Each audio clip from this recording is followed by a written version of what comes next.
হযরত Abdul Muttalib হুজুরের ঘরের মধ্যে যখন ওই আব্রাহা বাদশার পাঠানো পিয়ন বা দূতটা যখন প্রবেশ করে, প্রবেশ করার সাথে সাথে আমার রাসূলুল্লাহ দাদার মুখের দিকে যখন নজর পড়ে, রাসূলুল্লাহ দাদা আব্দুল মুত্তালিবের কপালে যে নূরে মুহাম্মদ তখন রয়েছে, ওই নূরের চমকেতে ওই পিয়ন তখন অজ্ঞান হয়ে পড়ে গেছে।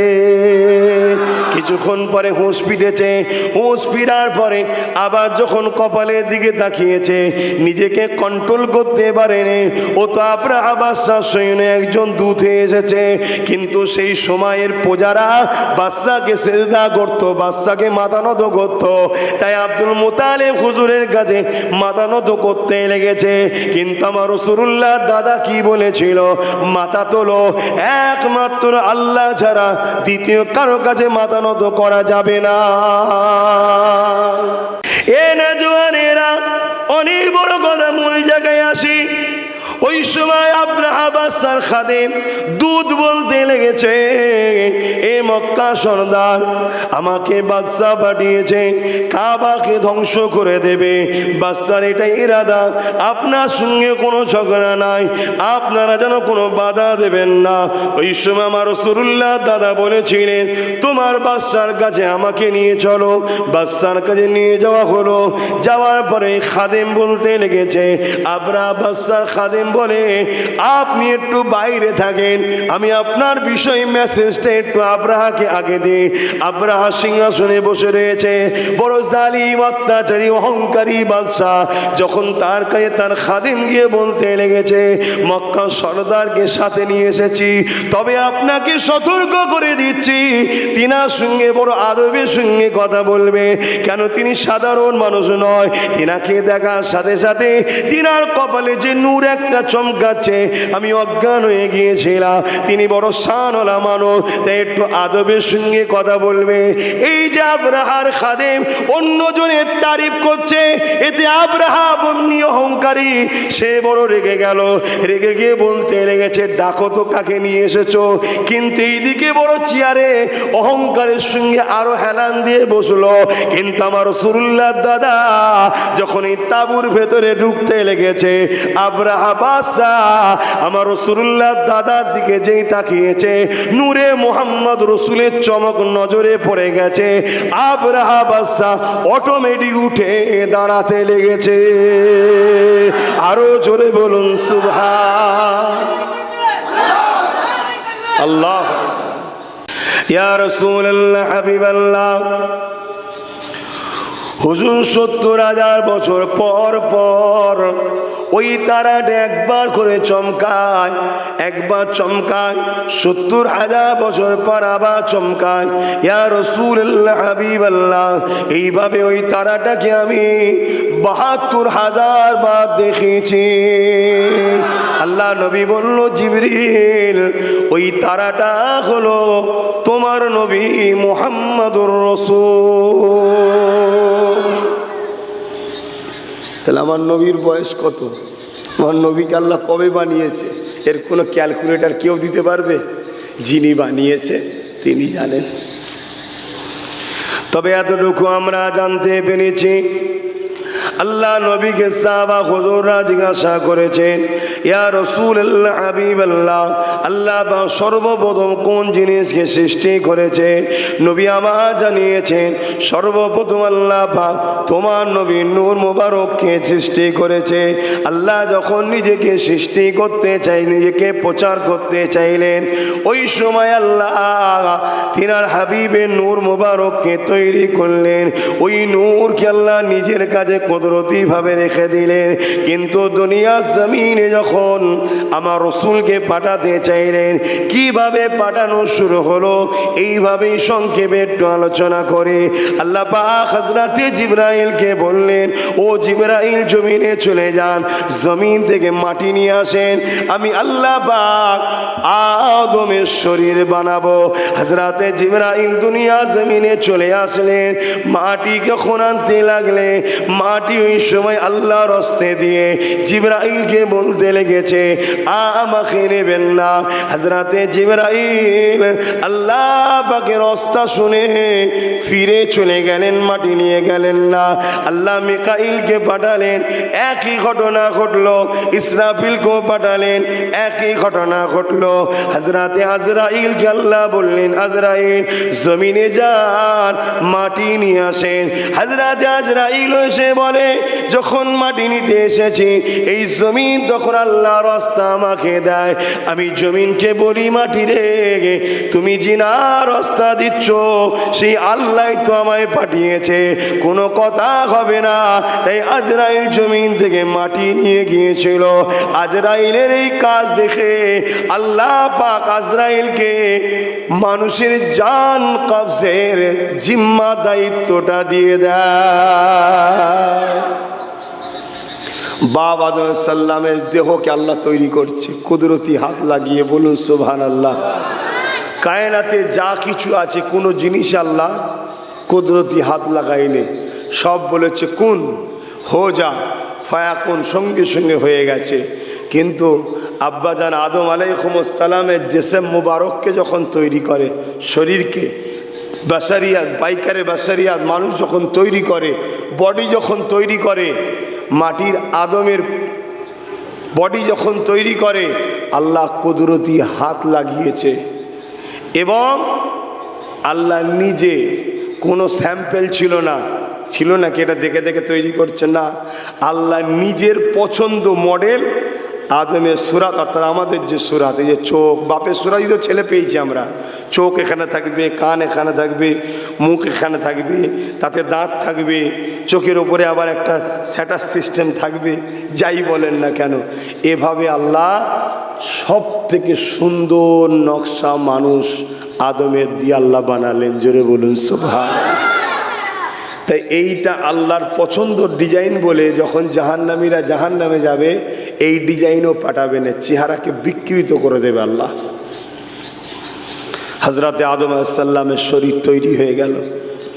হয়ে যাবার পর আদম আলাইহিস সালামের বডি, শরীর শুয়ে আছে, লড়েও না, চড়েও না। কেন? আসল জিনিস তো যায়নি। আসলটা কি? রূহ। রূহটা হচ্ছে আল্লাহর হুকুম।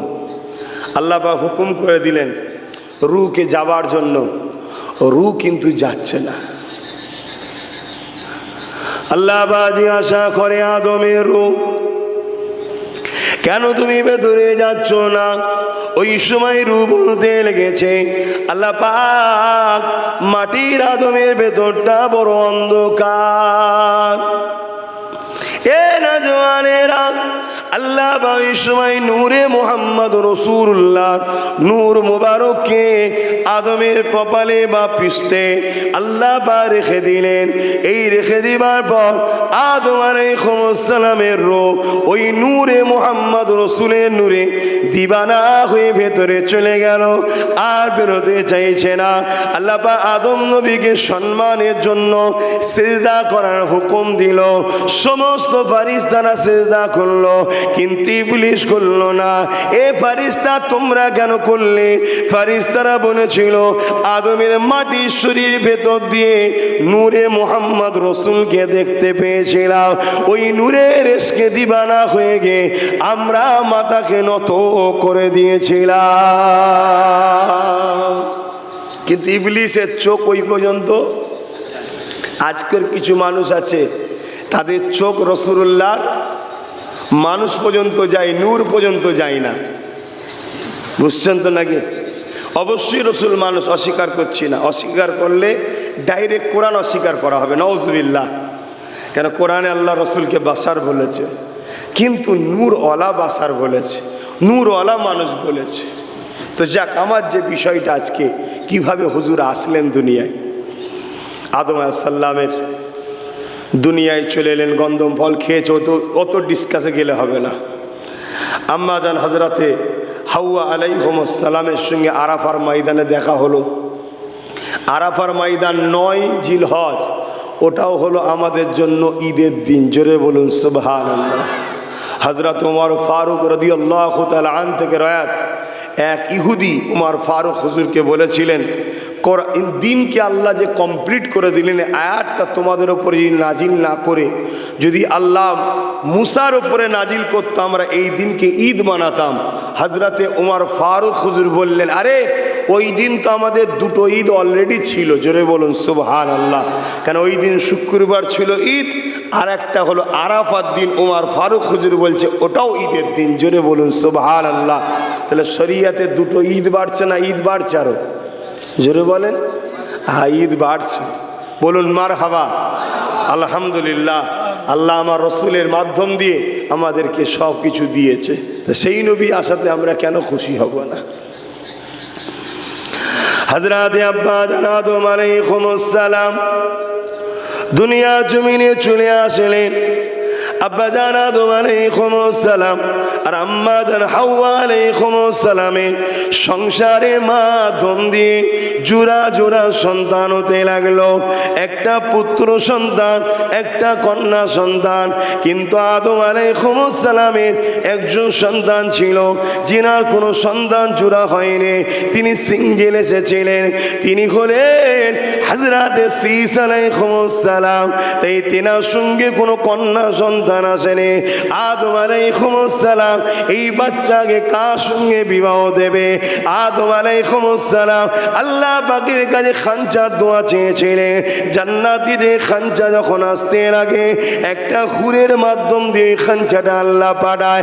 আদম আলাইহিস সালাম ওই হুরের হাতকে ধরে ফেলে বলে, আল্লাহ এই হুরকে আমার বেটার বউ বানাতে চায়।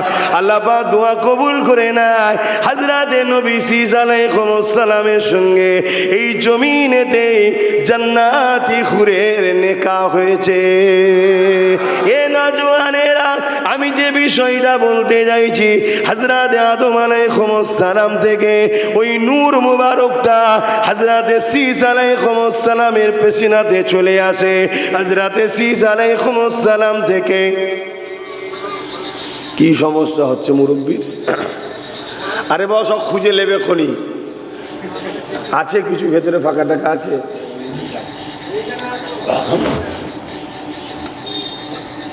কোনো জায়গায় ফাঁকা থাকে একটু দেখে বসিয়ে দেন না তাড়াতাড়ি। আমিও তাড়াতাড়ি করছি, বুঝতে পারছেন তো? কেন ঘরের দিকে মন পড়ে আছে, কখন বেরিয়েছি বলেন তো? এ নওজওয়ানেরা, হযরত শীস আলাইহিস সালামের পেছনাতে নূর মুবারক আল্লাহ পাঠিয়ে দিলেন। কিভাবে আমার রাসূলুল্লাহ নূর জমিনে এসেছে দেখুন। আদম আলাইহিস সালাম থেকে শীস আলাইহিস সালাম, এইবারে নবীদের মাধ্যমে আস্তে আস্তে আস্তে হযরত ইব্রাহিম খলিলুল্লাহর পেছনাতে ওই নূর মুবারক চলে আসে। এই জন্যই তো ইব্রাহিম নবীকে যখন আগুনে ফেলা হয়েছিল, আল্লাহ তো অবশ্যই হুকুম করেছে, ঠিকই কথা, কিন্তু মনে রাখবেন ওই নূরে মুহাম্মদ রাসূল থাকার কারণে তাফসীর খুলে দেখেন, ইব্রাহিম নবীকে আগুন পোড়াতে পারবে না। ওই ইব্রাহিম আলাইহিস সালাম থেকে ওই নূরটা হযরত ইসমাইল জবিউল্লাহ হুজুরের গায়ে চলে যায়। তাই ইব্রাহিম জবিউল্লাহ হুজুরকে যখন তরোয়াল চালানো হয়, ওই গলা তখন কাটতে চাইছে না, কেননা আমার রাসূলুল্লাহ তখন ইসমাইল আলাইহিস সালামের পেছনাতে ছিল। এইভাবে নূর আস্তে আস্তে আস্তে, অনেক লম্বা কথা, আমার রাসূলুল্লাহ দাদা যান হযরত আব্দুল মুত্তালিব হুজুরের কপালে চলে আসে। এত সুন্দর লাগছে দেখতে হুজুরের দাদাকে। পুরো মক্কার মানুষ হুজুরের দাদা আব্দুল মুত্তালিব হুজুরকে সর্দার বানিয়ে দিয়েছে। জোরে বলুন সুবহানাল্লাহ। এসব কার সম্মানে হচ্ছে? আমার রসুলের সম্মানে হচ্ছে। আমাদের সমাজে একটা কথা সোশ্যাল মিডিয়া খুললে বা অনেক পাড়াতে পাড়াতে শোনা যায় যে রসুলের আব্বা আম্মা নওজুবিল্লাহ তাদের ইমান বা ধর্ম নিয়ে আলোচনা হয়, তাই তো নাকি গো?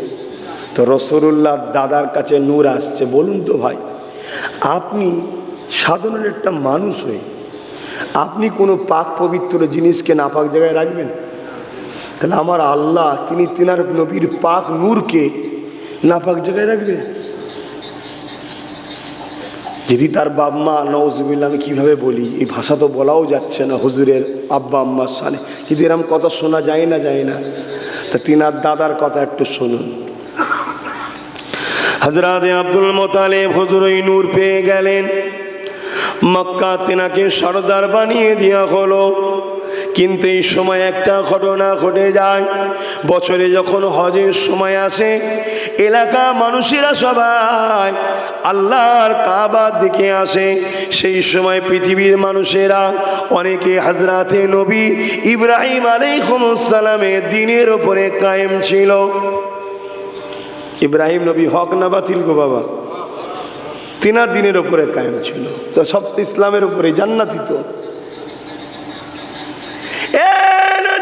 তরুণেরা, আমার নবী পাখির উম্মত উম্মতিগণেরা, ওই সময় দেখা যায় হজের মৌসুমেতে এই ভিড় দেখে সেই সময় এমন একটা জালিম বাদশা ছিল, আব্রাহা বাদশা।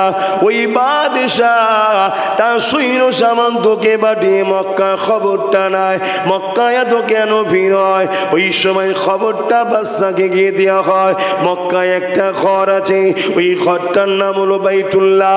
মক্কার মানুষ বড় সম্মানের সঙ্গে ওই ঘরটাকে তওয়াফ করে ভালোবাসে। এমন করে আব্রাহা বাদশাহ তার সৈন্যদেরকে জিজ্ঞাসা করে, ওই ঘরটা কি খুব দামি দামি পাথর দিয়ে তৈরি? তারা বলল, না, সাধারণ পাথর দিয়ে তৈরি। তাহলে এক কাজ করো, আমার দেশে পৃথিবীর দামি দামি পাথর দিয়ে একটা ঘর বানাও এবং দুনিয়ার মানুষকে মেসেজ দিয়ে দাও কাবায় যেতে হবে না, ওর থেকে দামি ঘর আব্রাহা বানিয়েছে, ওই জায়গাতে আসতে হবে। যেমন মালাউন, বুদ্ধিটাও ঠিক তেমন মালাউনের মতো। এই সময়ে ঘরটা বানানো হয়ে গেল। এ যুবকেরা চতুর্দিকে প্রচার হয়ে গেছে, কালকে উদ্বোধন হবে। আজকে একজন কোরাইশ যুবক গিয়ে ওই আব্রাহার বানানো ঘরের মধ্যে পটি করে দিয়েছে। পটি পর্যন্ত নাকি বাচ্চারা ভালো বোঝে, পটি করিস তো, পটি করে দিয়েছে, বুঝতে পারছেন না? তার মানে মেসেজ দুনিয়াকে দিচ্ছে, এটা তওয়াফ করার ঘর না, এটা হলো পটি করার ঘর। যতই দামি পাথর দিয়ে বানাক, আব্রাহা বানিয়েছে, আর ওটা ইব্রাহিম খলিল বানিয়েছে। জোরে বলুন সুবহানাল্লাহ। আর আল্লাহ বলেছে ওটা আমার ঘর। পার্থক্য আসমান জমিনের থেকে বেশি তুলনায় হতে পারে না। তো পরের দিন সময় মতো আব্রাহা সেজে গুজে দল বল নিয়ে লোক নিয়ে যাচ্ছে। কি করবে? আপনারা যে ভাষাটা বুঝবেন, ফেতে কাটা, যেটা আপনারা বুঝবেন, উদ্বোধন করতে, উদ্ঘাটন করতে। এখন তাদের স্টাইলে উদ্ঘাটন যেটা ছিল করেছে, দরজা খুলে দেখছে আব্রাহা বাদশা পটি। আর এটা করলো কি? সে তো রেগুলার বলছে এক কোরাইশ যুবক এসে করেছে।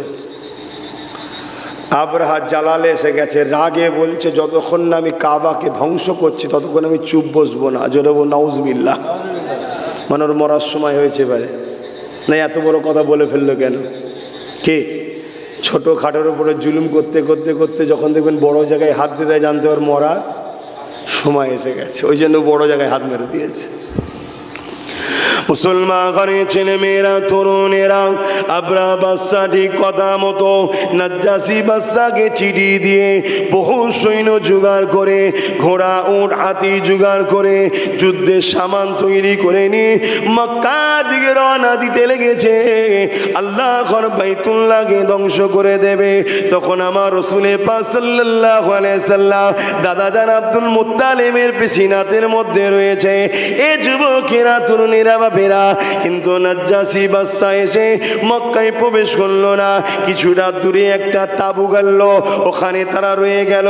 বুদ্ধি প্ল্যান তৈরি করতে লেগেছে, কি করে হামলা করা যায়। হামলা করতে গেলে হামলা তো বাহানা দরকার আছে।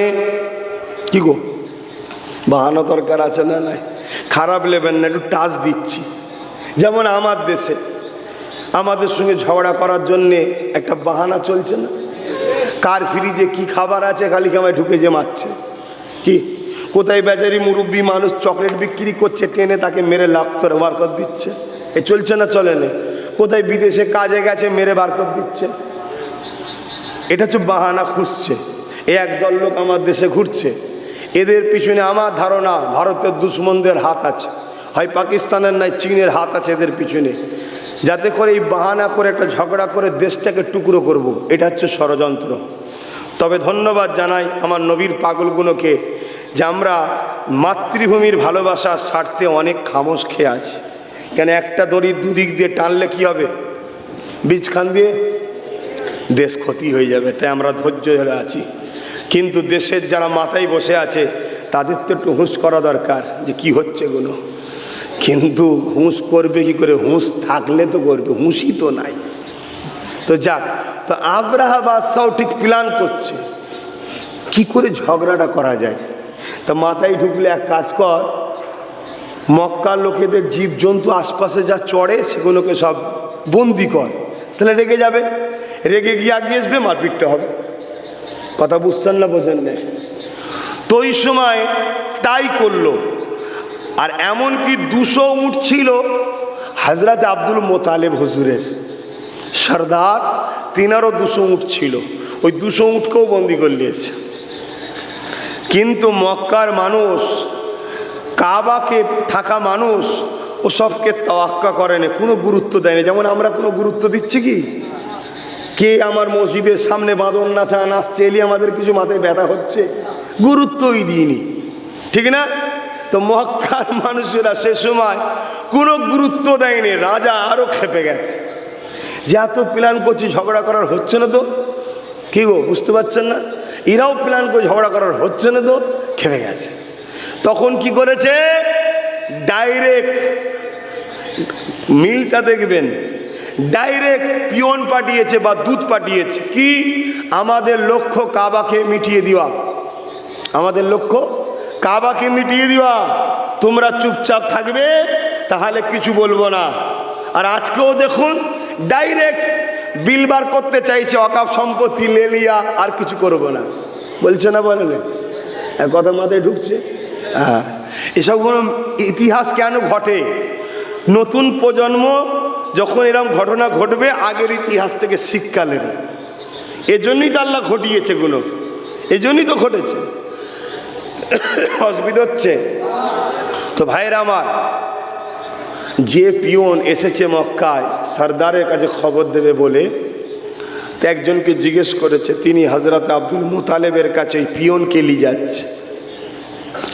হযরত আব্দুল মোতালেব হুজুরের ঘরের মধ্যে যখন ওই আব্রাহা বাদশার পাঠানো পিয়ন বা দূতটা যখন প্রবেশ করে, প্রবেশ করার সাথে সাথে আমার রাসূলুল্লাহ দাদার মুখের দিকে যখন নজর পড়ে, রাসূলুল্লাহ দাদা আব্দুল মোতালেবের কপালে যে নূরে মুহাম্মদ তখন রয়েছে, ওই নূরের চমকেতে ওই পিয়ন তখন অজ্ঞান হয়ে পড়ে গেছে। কিছুক্ষণ পরে হুঁশ ফিরেছে। হুঁশ ফিরার পরে আবার যখন কপালের দিকে তাকিয়েছে, নিজেকে কন্ট্রোল করতে পারেনি। ও তো আব্রাহা বাদশার সৈন্য একজন দূত এসেছে, কিন্তু সেই সময়ের প্রজারা বাদশাকে সেজদা করত, বাদশাকে মাথা নত করত। তাই আব্দুল মোতালেব হুজুরের কাছে মাথা নত করতে লেগেছে। কিন্তু আমার রাসূলুল্লাহ দাদা কি বলেছিল? মাথা তোলো, একমাত্র আল্লাহ ছাড়া দ্বিতীয় কারো কাছে মাথা নত করা যাবে না। এ থেকে কি মনে হচ্ছে? রাসূলুল্লাহ দাদা ইমানদার ছিল না? ছিল না? কিছু মাথায় ঢুকছে? তাহলে আমাদেরকে একদল লোক ওই মোল্লা মৌলী সাহেবই শুনিয়ে শুনিয়ে রাসূলের বিরুদ্ধে করাচ্ছে না, করায়নি? হ্যাঁ, এগুলো মাথায় রাখুন যে এর অজের লাইনটা কোন দিকে যাচ্ছে। রাসূলুল্লাহর পক্ষে যাচ্ছে না ছোট করতে চাইছে?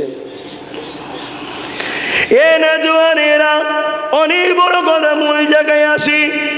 ওই সময় আব্রাহা বাদশার খাদেম দুধ বলতে লেগেছে, এ মক্কা সরদার, আমাকে বাদশা পাঠিয়েছে কাবাকে ধ্বংস করে দেবে। বাদশার এটাই ইরাদা, আপনার সঙ্গে কোনো ঝগড়া নাই, আপনারা যেন কোনো বাধা দেবেন না। ওই সময় আমার রাসূলুল্লাহ দাদা বলেছিলেন, তোমার বাদশার কাছে আমাকে নিয়ে চলো। বাদশার কাছে নিয়ে যাওয়া হলো। যাওয়ার পরে খাদেম বলতে লেগেছে, আব্রাহা বাদশার খাদেম বলে, আপনি একটু বাইরে থাকেন, আমি আপনার বিষয় মেসেজটা একটু আব্রাহাকে আগে দিই। আব্রাহা সিংহাসনে বসে রয়েছে, বড় জালিম অত্যাচারী অহংকারী বাদশাহ। যখন তার কাছে তার খাদিম গিয়ে বলতে লেগেছে, মক্কা সর্দারকে সাথে নিয়ে এসেছি, তবে আপনাকে সতর্ক করে দিচ্ছি, তিনার সঙ্গে বড় আদবের সঙ্গে কথা বলবে। কেন? তিনি সাধারণ মানুষ নয়। তিনাকে দেখার সাথে সাথে তিনার কপালে যে নূর একটা চমকাচ্ছে, আমি অজ্ঞান হয়ে গিয়েছিলাম। তিনি বড় শানওয়ালা মানুষ, তাই একটু আদবের সঙ্গে কথা বলবে।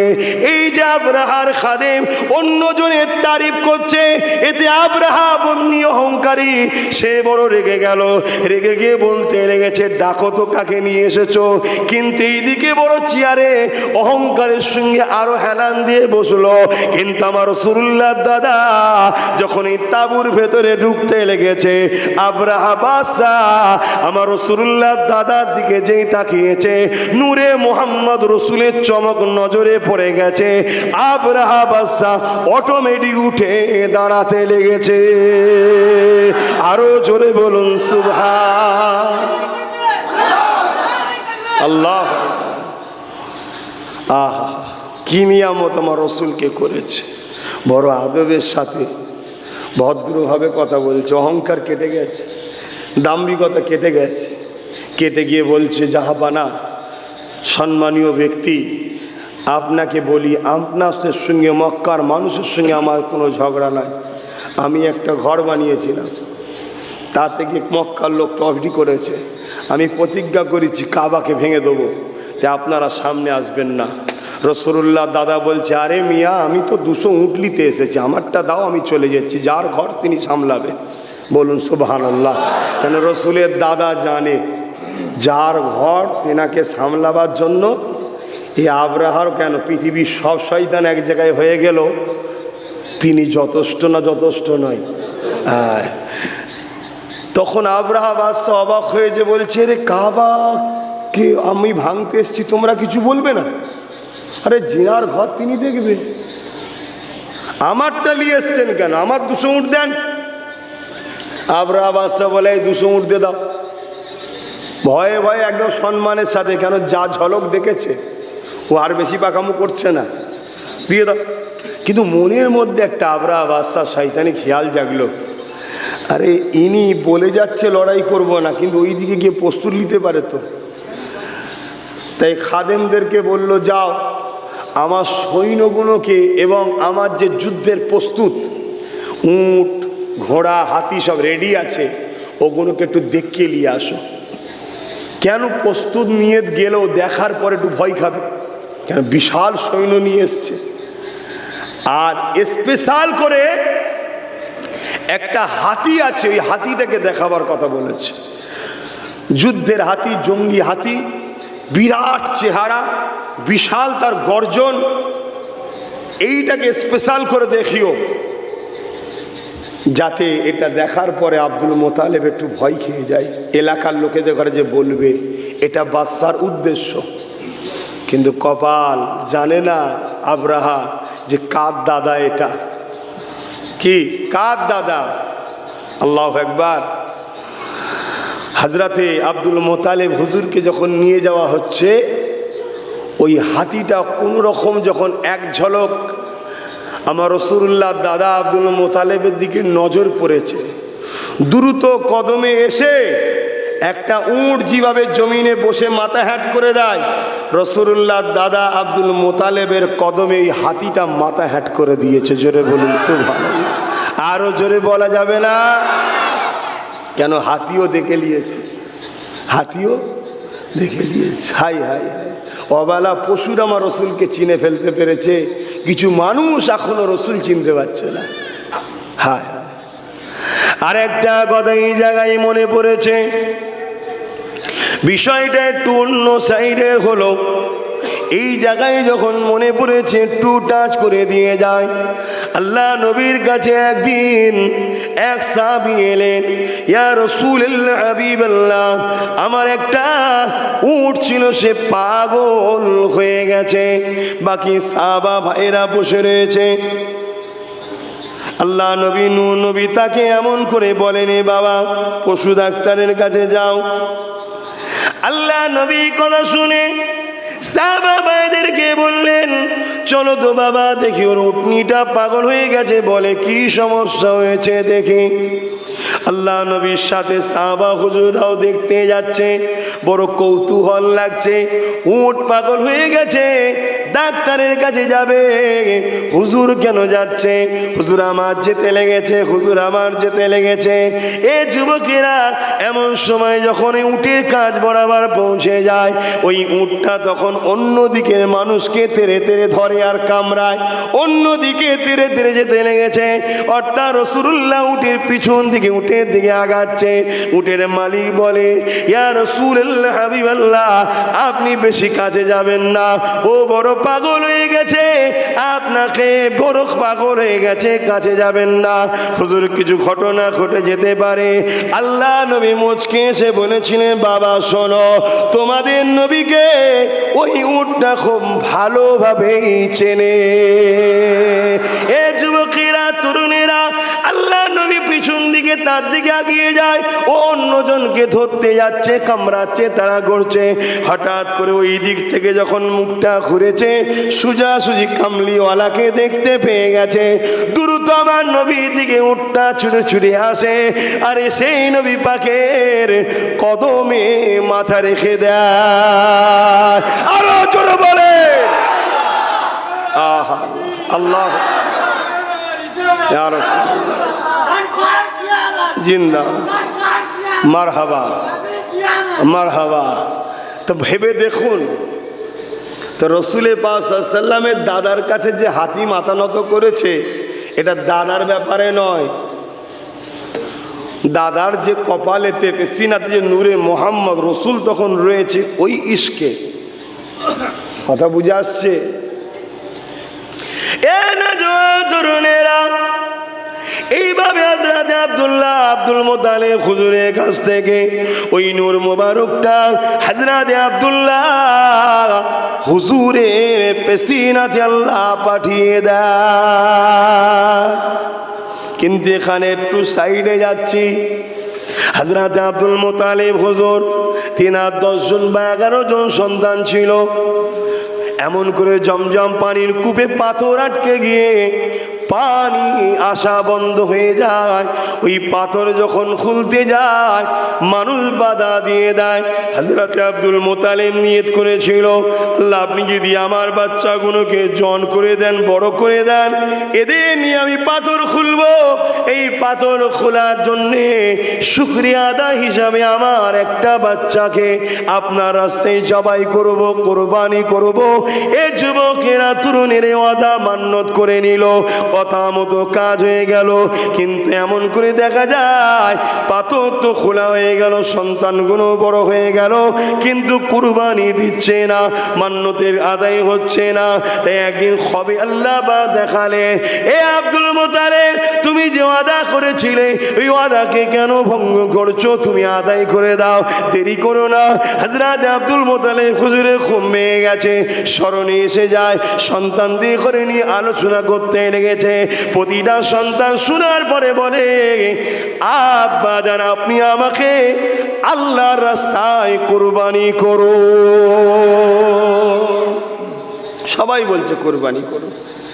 তখন হযরত আব্দুল মুত্তালিব হুজুর বললেন, তোমাদের মধ্যে থেকে সবার নাম কি আমি এক জায়গায় রাখবো লিখিত করে?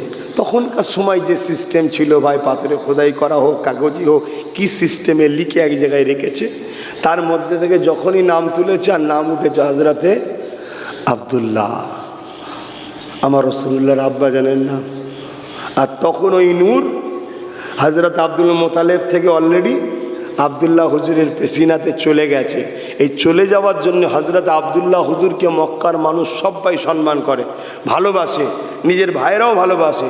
তাই ভাইয়ের নাম উঠাতে ভাইয়েরা খুশি নয় যে আব্বা আপনি আবার একবার ট্রাই করুন, আমাদের ছোট ভাইকে কুরবানি দেওয়া যাবে না, আমরা ওকে সবাই ভালোবাসি, বলুন সুবহানাল্লাহ। আপনি আবার ট্রাই করুন। আবার ট্রাই করেছে, সেই আবদুল্লাহ হুজুরের নাম উঠেছে। 3 বার ট্রাই করেছে, আবদুল্লাহ হুজুরের নাম উঠেছে। সবাই পাড়া প্রতিবেশী বলছে, না, আবদুল্লাহর মতো সুন্দর বাচ্চা যুবকটাকে কেন তুমি কোরবানি করবে? আরও ছেলে আছে, কাউকে একটা দিয়ে দাও। হজরত আব্দুল মোতালেব হুজুর বলে, না, আল্লাহর ফয়সাল্লাহ যখন 3 বার এসছে, আমি আবদুল্লাহকেই দেবো। এই কথা হতে হতে সন্তানদের মধ্যে কেউ পরামর্শ দিলেন, আব্বা এই বিষয়টা কোনো আলেমের কাছে পরামর্শ করা যাক যে এর বিকল্প কিছু কোরবানি দিয়ে হক আদায় করা যাবে কিনা। সেই সময় তৌরাতের এক আলেমা ছিল, মহিলা আলেমা, তৌরাতের পণ্ডিত ছিল। তখন তো তৌরাতি কিতাব ছিল, ইঞ্জিল ছিল, জবুর ছিল, তখন তো কোরআন শরীফ আসেনি। কোরআন তো পেয়েছি কামলিওয়ালার ওসিলায়, তখন তো কামলিওয়ালা আব্বার পেশিনাতে রয়েছে। কথা বুঝে আসছে? তো সেই আলেমার কাছে যখন গেল হজরত আব্দুল মোতালেব হুজুর, তিনি ফতোয়া দিলেন কি, আপনাদের মক্কায় একটা মানুষ যদি মারা যায় বা খুন হয়ে যায়, মার্ডার হয়ে যায়, তার জন্য কি ফাইন করতে হয়, কত কি ফাইন দিতে হয়, বিনিময়ে কি দিতে হয়।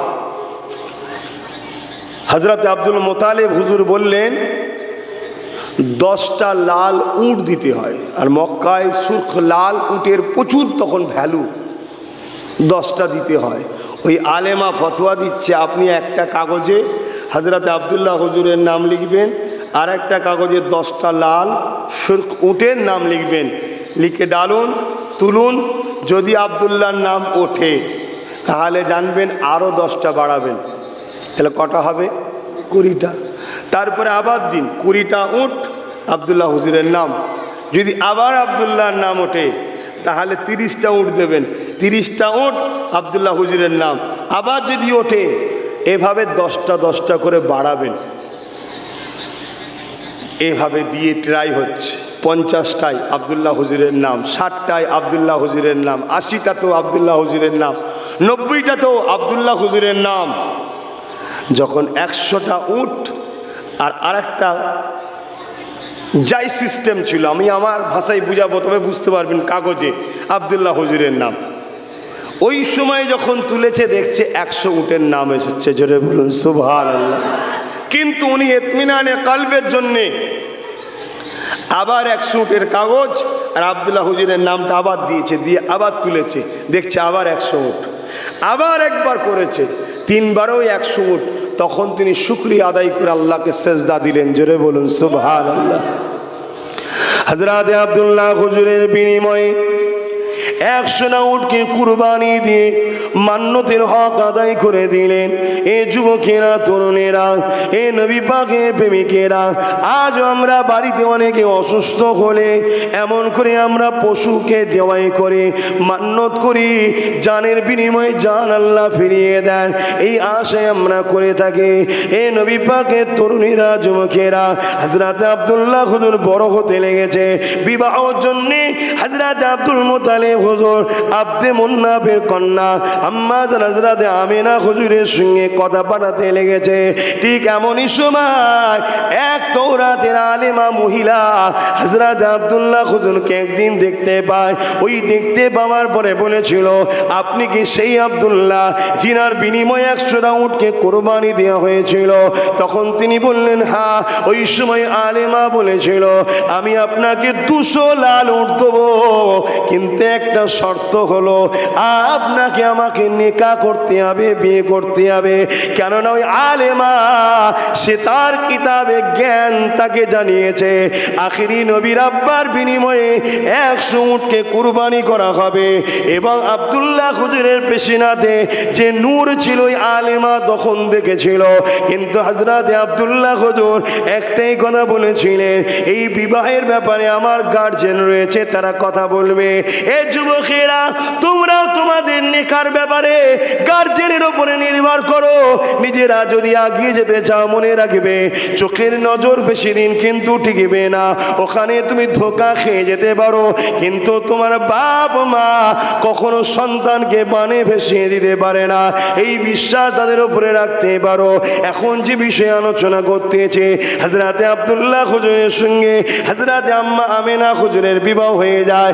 এই বিবাহ হয়ে যাবার কয়েক সপ্তাহ পরে ওই আলেমা মহিলার সঙ্গে আবার একবার আব্দুল্লাহ হুজুরের দেখা হয়ে যায়।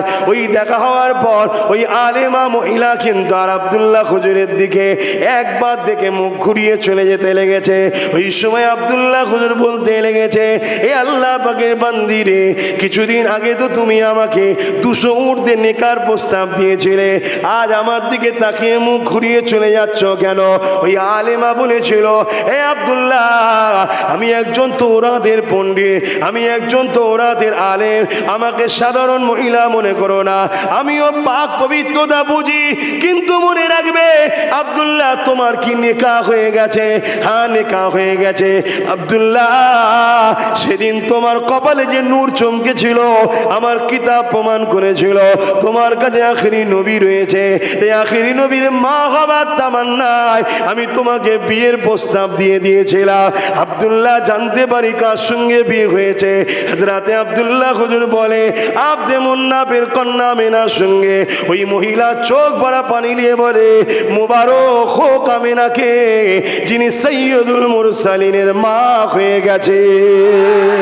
আরো জোরে বলুন সুবহান। তা মুবারক তো আমাদের জন্য যারা সৈয়দুল মুরসালিনের উম্মত হয়েছে, জোরে বলুন সুবহানাল্লাহ। কি আমরা মুবারক নয়? আমরাও তো নসিবওয়ালা, সেই নবীর উম্মত হতে পেরেছি, কিন্তু উম্মতের তো কিছু দায়িত্ব আছে, একটু দায়িত্ব পালন করুন, কিছু তো দায়িত্ব পালন করুন। হ্যাঁ, নিজেদের উঠা বসা, কথাবার্তা, চাল চলন, স্টাইল একটু চেঞ্জ করুন। একদম বেজাতিদের মতো হয়ে যাচ্ছে, ইসলামের দুশ্মনদের মতো হয়ে যাচ্ছে আপনার স্টাইল, আপনার চাল চলন। আমার রাসূলের সুন্নতে করার চেষ্টা করেন, তবে তো নিজেকে উম্মত হিসাবে হক আদায় করলেন। দুরূদ শরীফ আল্লাহুম্মা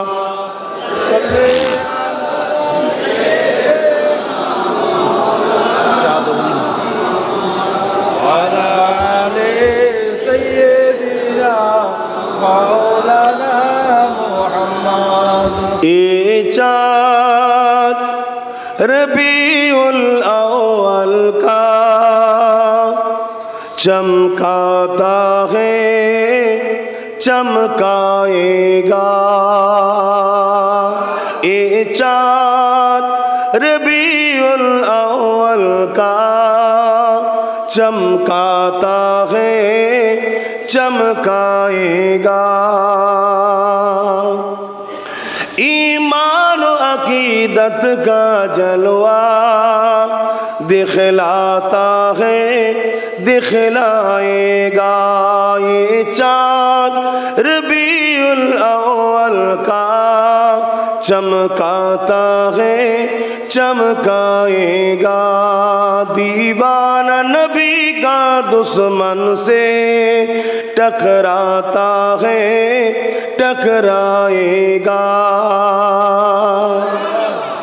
যারা নবীর দিবানা হবে তারা নবীর দুশ্মনের সঙ্গে সব সময় টকরেছে, মোকাবেলা করেছে, আগামীতেও করবে, ঠিক না বে ঠিক গো? এটা তো নিয়ম। নবীর দুশ্মনের সঙ্গে টক্কর দেওয়া, মোকাবেলা করা, এটা আল্লাহর পছন্দ। জোরে বলুন সুবহানাল্লাহ। আল্লাহ জবাব দিয়েছিল জানেন না? আবু লাহাব আমার রসুলের, আমার নবী পাক সাল্লাল্লাহু আলাইহি ওয়াসাল্লামের পুত্র সন্তান কটা ছিল? কটা হয়েছিল বলেন? বাবা এরম পাপা লড়াওনি, বাবা আদবের সঙ্গে বসো। আমার নবী পাক সাল্লাল্লাহু আলাইহি ওয়াসাল্লামের পুত্র সন্তান কটা ছিল বলবেন তো? 3টে পুত্র সন্তান ছিল। কটা? 3টে। আর কন্যা 4টে। মনে রাখেন, আপনার নবীর ঘরের খবর রাখবেন না? হ্যাঁ, এ তো মডেল আপনাদের জন্য। হুজুর তো আপনাদের মডেল। পৃথিবীর সবাইকে ভুলে গেলে কোনো অসুবিধে নেই, আমাকে ভুলে গেলেও কোনো অসুবিধে নেই, কিন্তু রসুল ভুলে গেলে তো কবরেই ধরা পড়ে যাবে। এটা জানতে হবে। অনেক হয়তো ধারণা হবে নবী ছেলে বলে জেনে কি করবে, আরে মহব্বত আলা মহব্বতের জিনিস যিনি, তিনার সব বিষয়টা আমাদেরকে জেনে রাখতে হবে। তিনার তারিখ, তিনার জীবনী সবটাই আমাদের জন্য মডেল। জোরে বলুন সুবহানাল্লাহ। হুজুরের 4টে কন্যা সন্তান ছিল, 3টে পুত্র সন্তান ছিল। আল্লাহর হুকুম, 3টে পুত্র সন্তান শিশুবেলায় ছোটোবেলাতেই আল্লাহর ডাকে আল্লাহর জান্নাতে চলে গেছে। জোরে বলুন সুবহানাল্লাহ। এর পিছনে অন্য রহস্য, অন্য ইতিহাস আছে। এর পিছনে এইদিকে একটু সরে যাও, ওখানে দুজন জায়গা হয়ে যাবে।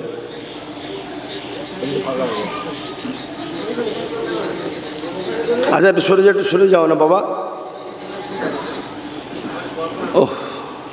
এর পিছনে অন্য ইতিহাস, অন্য রহস্য আছে। কিন্তু আমি যেটা আপনাদের কাছে বলতে চাইছি সেটা হলো এটাই, আমার রসুল পাক সাল্লাল্লাহু আলাইহি সাল্লামের 3টে সন্তান যখন ইন্তেকাল হয়ে যায়, আবু লহাব কি বলেছিল রসুলকে? নির্বংশ বলেছিল। শুনছেন কি বলেছিল? নির্বংশ বলেছিল। আমার নবী বড় কষ্ট পেয়েছিলেন, কিন্তু আল্লাহ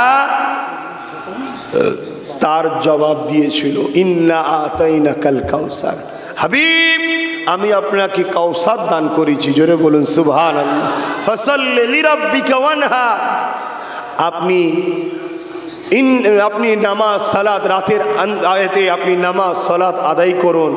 ইন্না শানিয়াকা হুয়াল আবতার, নির্বংশ তো তারা যারা আপনাকে নির্বংশ বলেছে। তাম পৃথিবী ঘুরে দেখো, আবু লাহাবের একটা সন্তানকেও দেখাতে পারবে যেটা আবু লাহাবের বংশের ছেলে? একটা কেউ দেখাতে পারবে?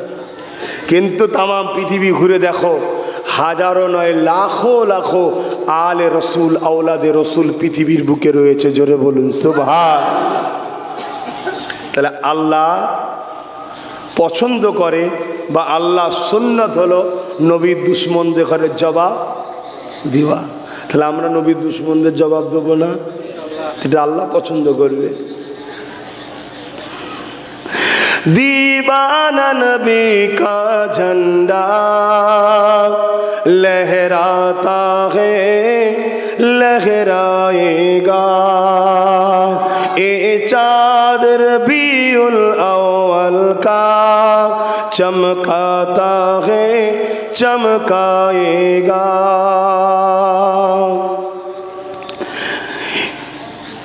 जिब्रील के हाथों में परचम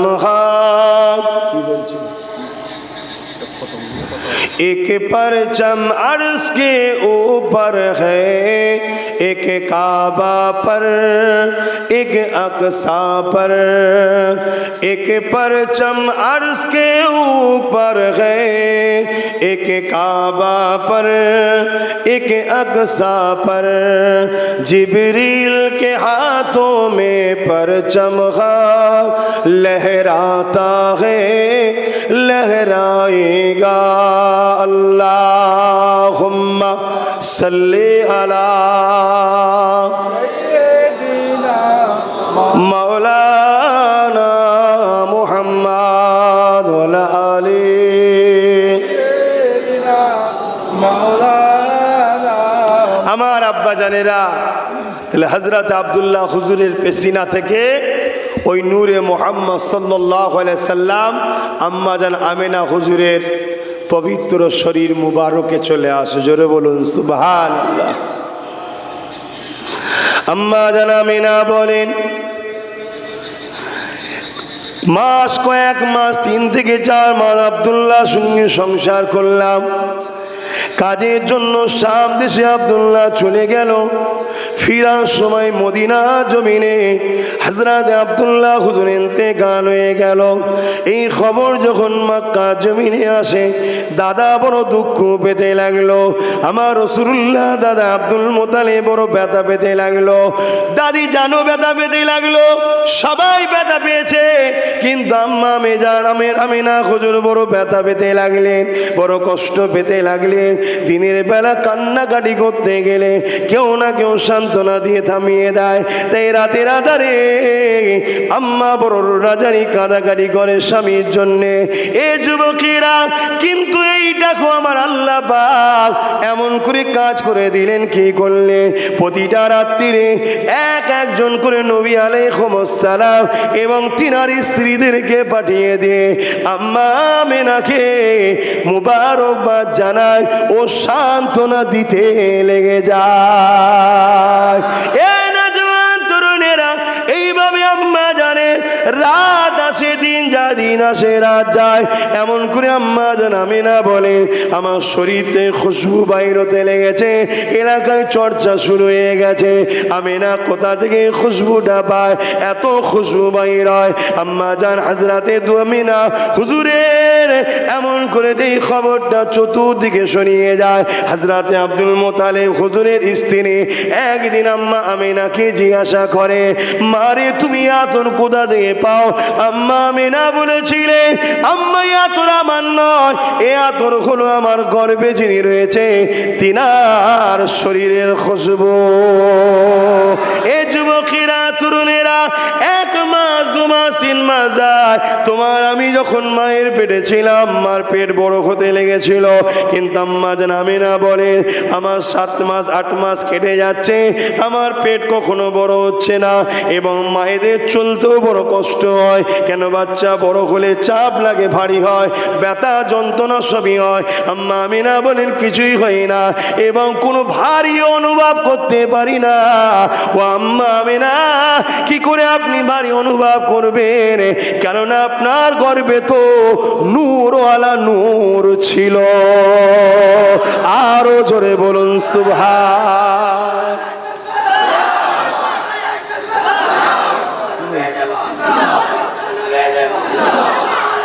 আল্লাহ।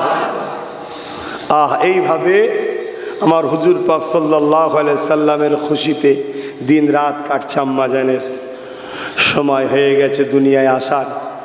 আজ থেকে 570 খ্রিস্টাব্দে 12ই রবিউল আউয়াল সোমবার শবে সাদেকের সময়, এই মাসের 12ই রবিউল আউয়াল সোমবার শবে সাদেকের সময় দোনো জাহানের সুলতান নবীদের নবী আহমদ মুস্তফা মোহাম্মদ মুস্তফা সাল্লাল্লাহু আলাইহি সাল্লাম তিনি দুনিয়ায় তাশরীফ এনেছিলেন। জোরে বলুন সুবহান।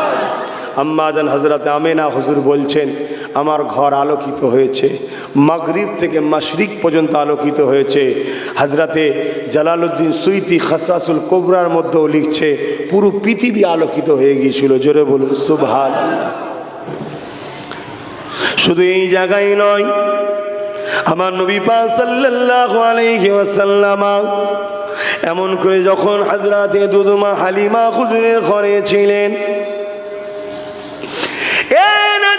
তরুণেরা, আমাদের সমাজে আর একটা মেসেজ শোনা যায়, 40 বছর আগে নাকি আমার নবী ছিল না।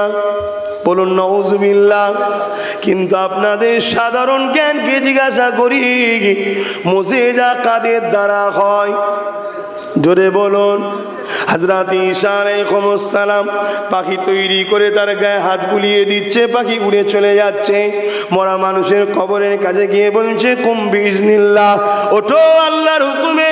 মরা উঠে ঈসা নবীকে সালাম দিচ্ছে। হযরত দাউদ আলাইহিস সালাম লোহাতে হাত দিচ্ছে, লোহা নরম হয়ে যাচ্ছে, কোনো মেশিন লাগতো না, যেমন খুশি ডিজাইন করত। হযরতে এমন করে দাউদ আলাইহিস সালামের মুজিজা এটা। এইভাবে একটা সময় একটা নবী আলাইহিস সালামকে আল্লাহ মুজিজা দিয়েছে। কেননা মুজিজা দ্বারা মানুষকে নবীরা আজিজ করবে। যেমন মুসা আলাইহিস সালামকে আল্লাহ একটা লাঠি দিয়েছিলেন, ওই লাঠিটা ছেড়ে দিলে সাপ হয়ে যেত, ওই লাঠিটা পাথরে আঘাত দিলে পানির ঝর্ণা 12টা বেরিয়েছিল। এই যুবকেরা, মুজিজা নবীদের দ্বারা হয়। আমার নবী পাক সাল্লাল্লাহু আলাইহি ওয়াসাল্লাম যখন দুনিয়া জমিনে আসলেন, হযরত আব্দুল্লাহ হুজুর একদিন এলাকার মানুষকে নিয়ে ওয়াজ করতে লেগেছে, নবীর মিলাদ করতে লেগেছে। আল্লাহ নবী ওখানে পৌঁছালেন। হযরত আব্বাস রাদিয়াল্লাহু তাআলা রাসূলুল্লাহকে সাথে আলোচনা করতে লেগেছে এলাকার মানুষেরা। এটা ঘরের কথা তোমাদেরকে বলি, আমি আব্বাস আমার শিশু নবীকে ছোটবেলা থেকে দেখে আসছি। আল্লাহ নবী একদিন খোলা আকাশের নিচে রয়েছে, শুয়ে রয়েছে, চৌদ্দবী চাঁদ এমন করে পূর্ণিমার চাঁদ উঠেছে। আমার রাসূলুল্লাহ ওই চাঁদের দিকে উংলি ইশারা করে যখন ডান দিকে বলে ডান দিকে যায়, যখন উংলিটা বাঁদিকে ইশারা করে বাঁদিকে যায়। আমি আব্বাস আমার মনে হয় ওই চাঁদ যেন আল্লাহ আমার নবীর জন্য খেলনা বানিয়ে দিয়েছে। আরো জোরে বলুন সুবহান। এটা কি মুজিজা নয়? নবীদের দ্বারা যে অলৌকিক ঘটনা ঘটে ওটাই তো মুজিজা। কখনো চাঁদ কেউ সরাতে পারবে? চাঁদ তো দূরের কথা, কেউ যদি মনে করে যে আগুলের ইচ্ছাতে একটা টেবিলকে সরাবো, পারবে? তাহলে নবী তখন শুয়ে আছে শিশু বয়সে, মুজিজা ঘটছে, তাহলে নবী তখন নবী না নবী নয়? তখনও নবী। তাহলে নবী আসাতে আমরা খুশি না বেজার? আচ্ছা, কেঁদেছিল কি আমার রাসূল আসাতে? ইবলিস শয়তান কেঁদেছিল, জানেন না ইতিহাস? তারিখ খুলে দেখুন, ইবলিস কেঁদেছিল। কেন? ইবলিস জানছে এমন একজন আসছে যা তৈরি করলাম 500 বছরের অন্যায় সাম্রাজ্য সব মিটে গিয়ে মানুষ আল্লাহর সঙ্গে জুড়ে যাবে। জোরে বলুন সুবহানাল্লাহ। অর্থাৎ আল্লাহ সঙ্গে বান্দা আর খালেকের সঙ্গে সম্পর্ক জোড়ার জন্যই তো মোহাম্মদ রসুল এসেছে। জোরে বলুন সুবহানাল্লাহ। আল্লাহর থেকে নেয়, বান্দাকে দেয়, বান্দার যা বলার রসুলকে বলে, রসুল আল্লাহর কাছে পৌঁছে দেয়। আপনি বলবেন আল্লাহ কি তাহলে শুনতে পাই না? না, এটা হচ্ছে সিস্টেম। সিস্টেম কথা বুঝে আসছে।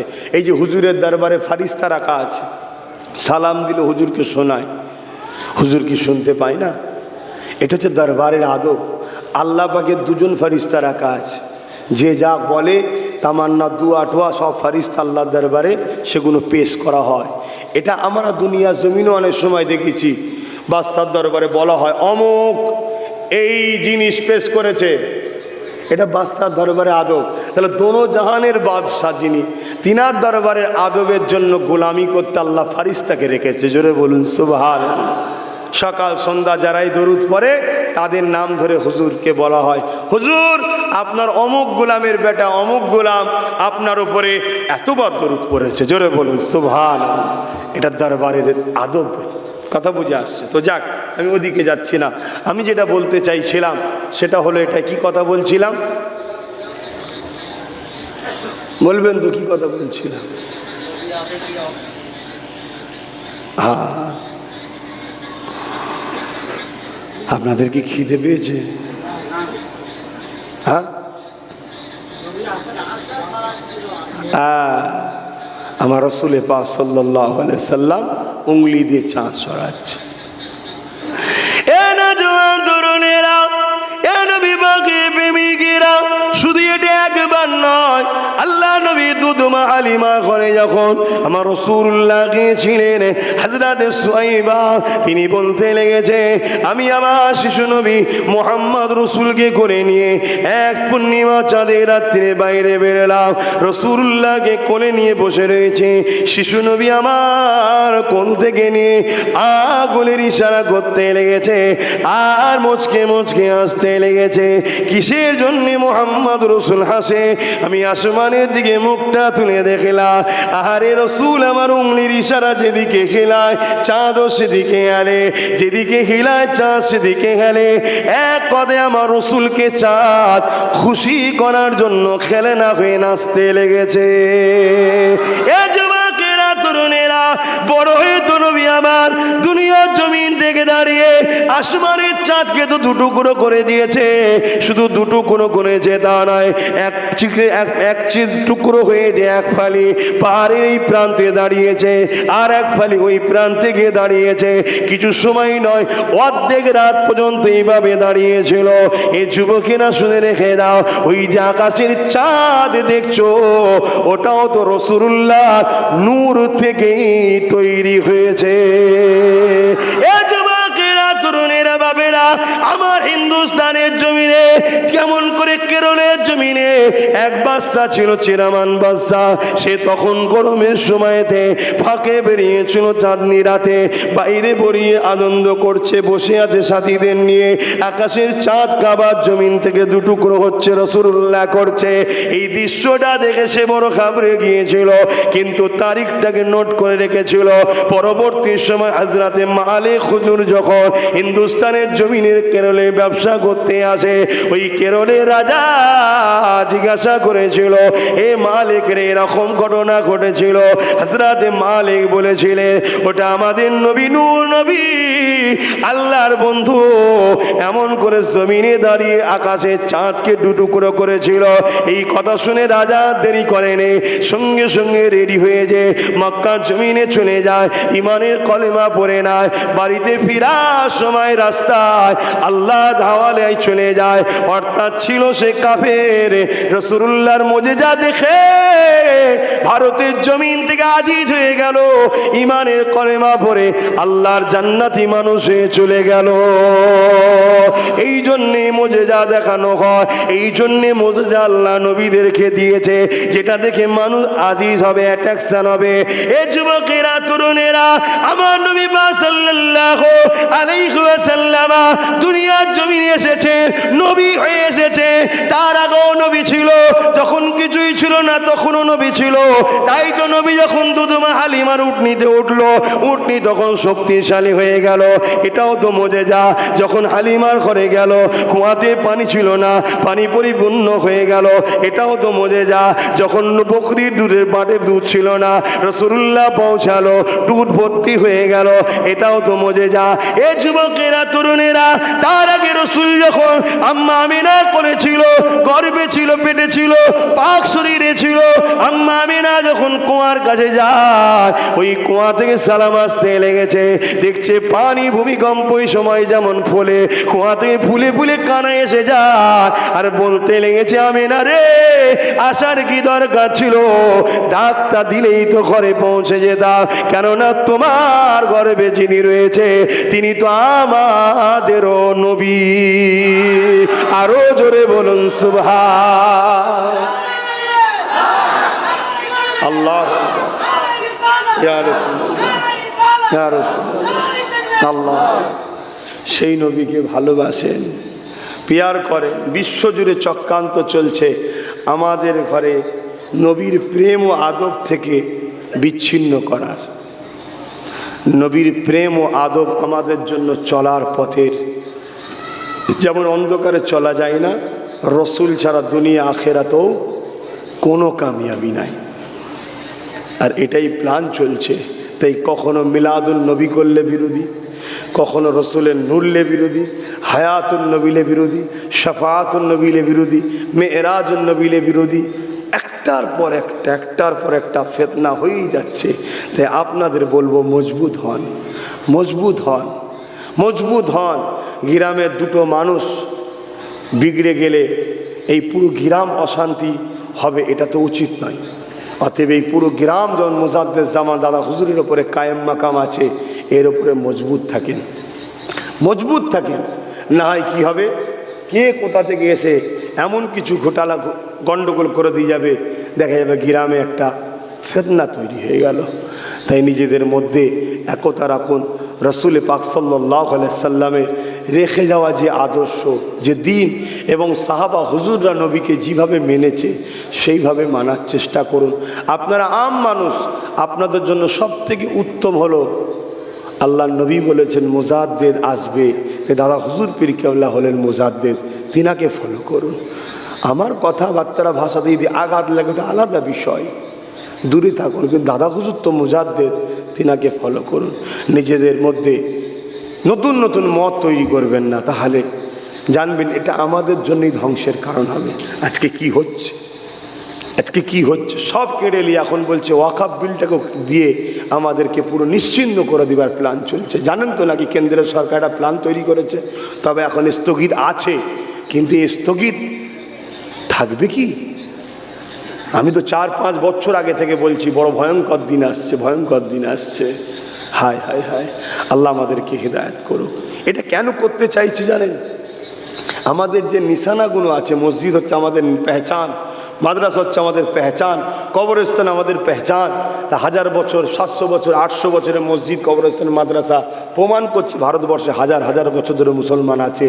এইগুলো সব নিয়ে প্রমোটিং করে বিক্রি করে নিশ্চিহ্ন করে দে, বলবে তোমরা এসেছো পাকিস্তান থেকে, আফগান থেকে, বাংলাদেশ থেকে, তোমাদের কই কি আছে গেলে কথা কিছু মাথায় ঢুকছে। আপনি বলবেন এটা কি কখনো হয়? শোনেন, আমাদের গাফলুতিতে সব করাই সম্ভব। আমরা যে গাফিল হয়ে গেছি এতে সব করাই সম্ভব। তে আসুন, আমার রসুল পাক সাল্লাল্লাহু আলাইহি সাল্লাম তিনি আমাদের জন্য ঈমান, আর ঈমান ছাড়া কখনো আমরা চলতে পারি না। তাই যত যে বেশি রসুলকে ভালোবাসবে, আদব করবে, তার ঈমান তত পাকা পুক্ত শক্তিশালী হবে। জোরে বলুন সুবহানাল্লাহ। তা রসুলকে ভালোবাসেন। ভালোবাসার একটা ছোট্ট নমুনা হলো প্রতি বছরে আমরা রসুলের মিলাদুন নবী করি। জোরে বলুন সুবহানাল্লাহ। অনেকে বলে আরে কবে একবার এসেছে, প্রতি বছরে করার কি দরকার? আমি একটাই মেসেজ দেব, ঈসা নবী এই মুজিজা দেখে মানুষ ঈসা নবীকে খুদার বেটা বলেছে না বলেন? হযরত নবী উজাইর আলাইহিস সালাম 100 বছর পর ঘুম থেকে আবার জীবিত আল্লাহ তাকে তৈরি করেছেন। এটা দেখে ইহুদিরা উজাইর নবীকে খোদার বেটা বলে মেনেছে না মানেনি? তা নবী মুহাম্মদ আরবি সাল্লাল্লাহু আলাইহি সাল্লাম তো সমস্ত নবীদেরও নবী, সমস্ত নবীর যা মুজিজা আছে সব মুজিজাই তো আমার রাসূলুল্লাহ ঝুলি থেকে পেয়েছে। জোরে বলুন সুবহানাল্লাহ। আরে নবী আলাইহিস সালামরা নবুয়াতও পেয়েছে, মোহাম্মদ রসুলের ঝুলি থেকে পেয়েছে। জোরে বলুন সুবহানাল্লাহ। আমার নবীকে মারকাজ করেছে আল্লাহ, নবুয়াতের মারকাজ, এখান থেকে সব বন্টন হয়েছে। তাহলে সেই নবী যখন হযরতে জাবের হুজুরের বাড়িতে গিয়ে দুটো বাচ্চা ছেলে শুয়েছিল, জানেন তো নাকি? এক বাচ্চা বাপ বকরি জবাই করে, সব জানেন তো, অত বেশি খুলে বলছি না। হাত ধরে বলবে চলো দস্তখানে চলো, মেহমান অনেকক্ষণ বসে আছি। দুটো বাচ্চা গা ঝেড়ে উঠে পড়ল, মরা বাচ্চা, জবাই হওয়া বাচ্চা উঠে পড়ল। শুধু উঠেছে তা নয়, জন হয়েছে, বিয়ে হয়েছে, সন্তান হয়েছে। তারপরে সূর্য তুলছে, চাঁদ দুটুকরো করছে। এগুলো দেখলে দুনিয়ার মানুষ তো রসুলকে খোদা জানতে পারে। তাই মিলাদ করে আমরা প্রমাণ করে দিচ্ছি রসুল খোদা নয়। কেন খোদার মিলাদ হয় না? কেন খোদা হলো লাম ইয়ালিদ ওয়া লাম ইউলাদ, তিনি কারো থেকে জন্ম নয়, তিনার থেকেও কেউ জন্ম নয়। তাই খোদার মিলাদ নাই, মিলাদ মানুষের হয়। তাই হুজুর পাক সাল্লাল্লাহু আলাইহি সাল্লাম বেশক আল্লাহর বন্ধু, নূর আলা মানুষ, তাই তিনার মিলাদুন নবী হচ্ছে। জোরে বলুন সুবহানাল্লাহ। বোঝাতে পারছি? আর না হয়তো সমাজ আস্তে আস্তে গুমরার দিকে চলে যাবে, কিন্তু এরও বিরোধী একদল মানুষ করে বেড়াচ্ছে।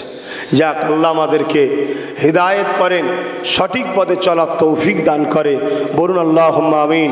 প্রতি বছরে আমার ভাইয়েরা, বাপেরা, মায়েরা রসুল পাক সাল্লাল্লাহু আলাইহি সাল্লামের এই যে রবিউল আউয়ালের চাঁদের 12 তারিখে এই যে মিলাদের মাহফিলটা করছেন, আল্লাহ এই মাহফিলের বরকতে আমার ভাইদের জীবনের গুনাহ এবং এই গ্রামের উপরে বালা মুসিবত থেকে আল্লাহ এই গ্রামকে হিফাজত করে। বোন আল্লাহুম্মা আমিন। এবং পাশেই গোরস্থান কবরবাসীদের কবরের আযাবকে আল্লাহ মাফ করে। বোন আল্লাহুম্মা আমিন। আসেন সেই দয়ার নবীর উপরে একটু সালাত ও সালাম। এ নবী সালাম।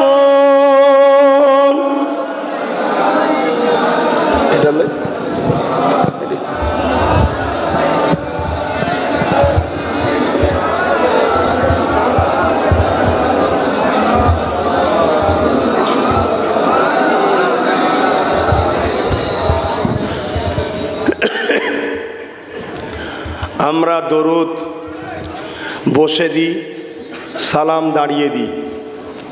কেন? দরুদের স্বভাব হয়, সালামের জবাব পাওয়া যায়। তো হুজুরের জবাব আমরা আদবের সাথে নিতে চাই, ঠিক তো নাকি? কেন আল্লাহ কোরআনে দরুদের বেলায় বলেছেন শুধু সাল্লু পড়ো, আর সালামের বেলায় বলেছে অসাল্লিমু তসলিমা, তসলিমাটা বাড়তি বলেছে, অর্থাৎ সব থেকে উত্তমভাবে দিবার মতো করে সালাম দাও। জোরে বলুন সুবহানাল্লাহ। তাই কোনো দিক দিয়ে আমরা বাদ রাখতে চাইছি না, তাই আদবের সাথে দেব। আদবের থেকে মধ্যে সব থেকে উত্তম আদব হলো দাঁড়ানো। তাই হুজুরকে সালাম দেবেন, হুজুর জবাব দেবে। এই ঈমান আছে তো নাকি? কেন সালাম দিয়া সুন্নাত, জবাব দেওয়া ওয়াজিব, অতএব হুজুর জবাব দেবে। তো এই জবাবটা একটু আদবের সাথে ভক্তি ভরা ভালোবাসায় নেব। তাই হাত বেঁধে আদবের সঙ্গে দাঁড়ান। ইয়া নবী সালামুন, ইয়া রাসূল ইয়া হাবিব সালাওয়াত ইয়া নবী মদিনা হতে সব কিছু পারে ইন্দেখিতে, মোদের লাশ কবরে এ রাখিলে লইবেন আপন করে। নবী সালামুন, ইয়া রাসূল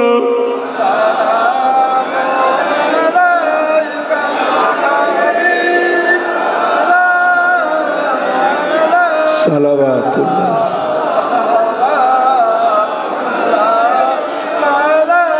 পড়িল আল্লাহ আরো বাণী, পোহালো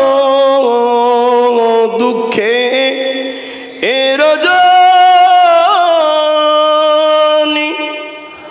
হইল জগৎ অনুরানী, আমিনার নয়নের মণি। নবী সালামুন, ইয়া রাসূল ইয়া হাবিব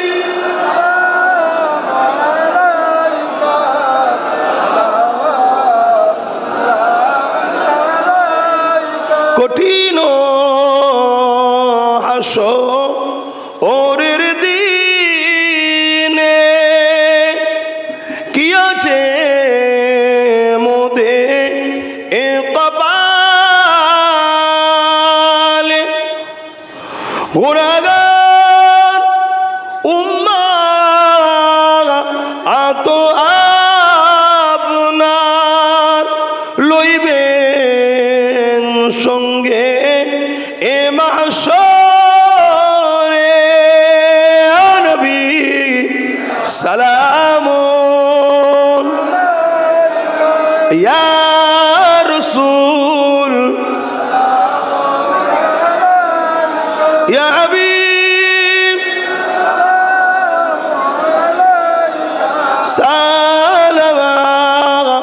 সালাওয়াতুল্লাহ। বলগল উলা বিকমালিহি কসবত দুজা বিজমালিহি حسنت جميع صالح صلوا عليه وآله اللهم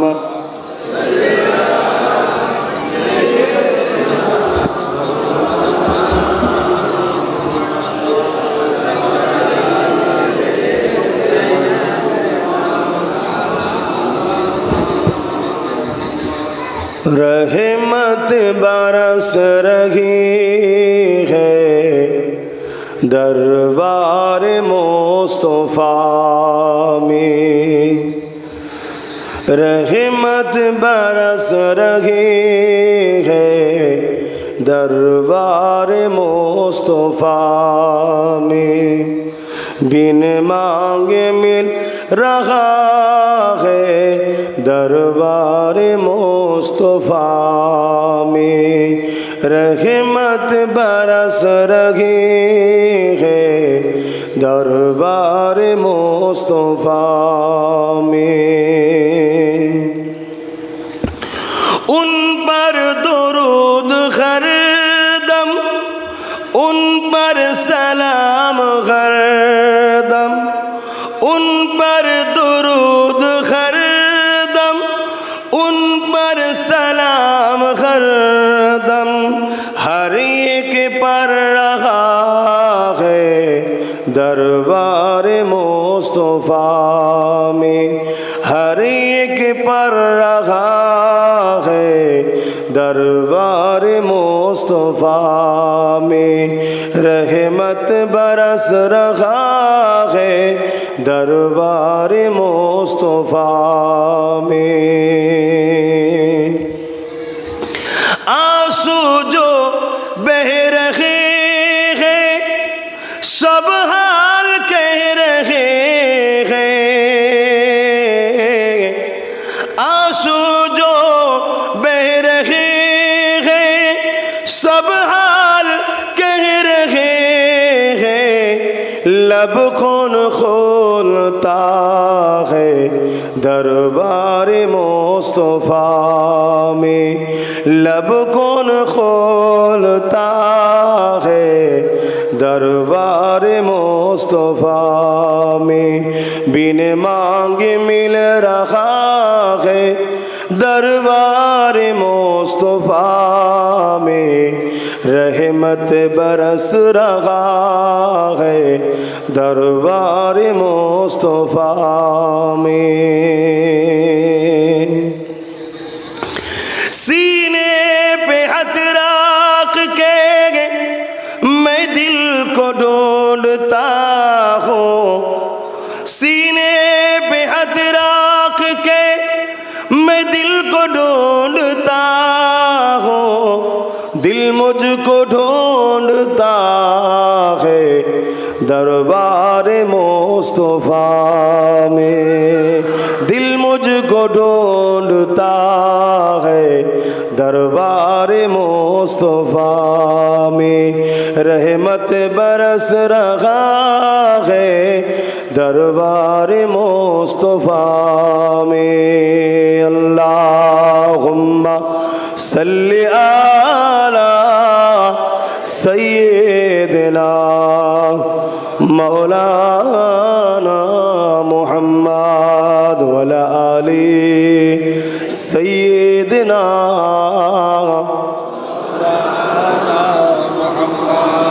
बाप আমার সেই সকাল 7:30টায়